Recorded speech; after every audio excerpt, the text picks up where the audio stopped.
Pastor Paul Teske has over 40 years of ministry experience as a church planter, senior parish pastor, Navy chaplain, and seminar speaker.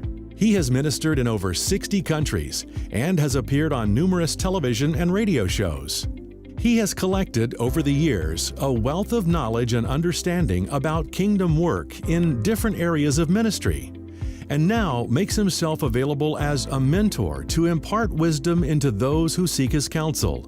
If you're at a place in your life where you need wisdom, invest a few minutes of your time and watch Rev Up with Rev. Welcome to Rev Up with Rev. I want to share with you some thoughts from my heart that may be helpful for you.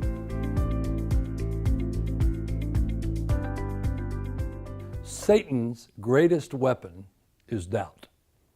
If he can create doubt in your heart or your mind, he wins the battle. I mean, think about the arrogance of Satan. He goes into God's throne room in Job chapter 1 and tries to create doubt in God's mind by saying, do you think Job really would do this if you didn't do all this stuff for him? I mean, it's a doubt question.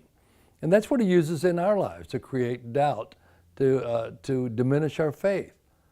Doubt, faith, they're in opposition to each other. So in the Garden of Eden, Satan goes to Adam and Eve and he says, did God really say this? And that was a doubt-creating question. And at the end of the day, they failed the test.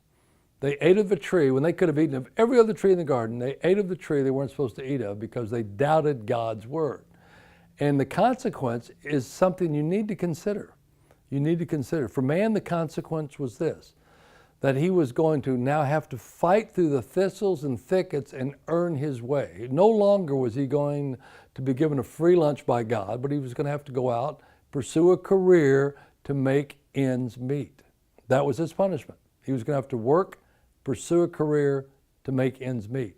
For Eve, it was not just childbearing, the pain of childbearing, but it was her desire was going to be for her husband. Think about it. Her curse was pain in childbearing, and her desire would be for her husband. So now get the picture. You've got Adam out front chasing his career and his wife behind him chasing him. That was the curse. Now think about what's going on today. If the woman cannot catch the man she desires, she'll become the man she can't catch.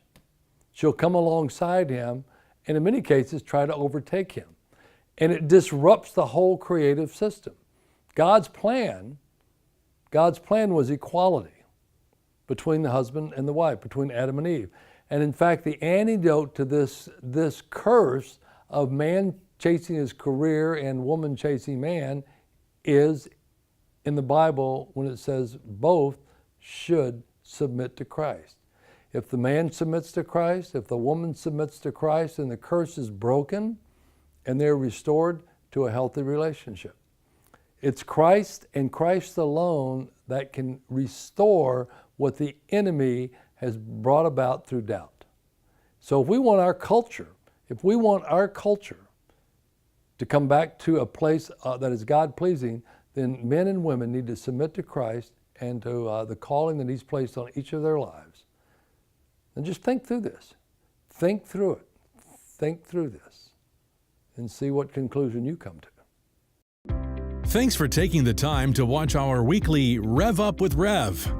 If you have a topic question, please email us at info@paulteske.com and we'll respond by blog, Facebook, and Twitter.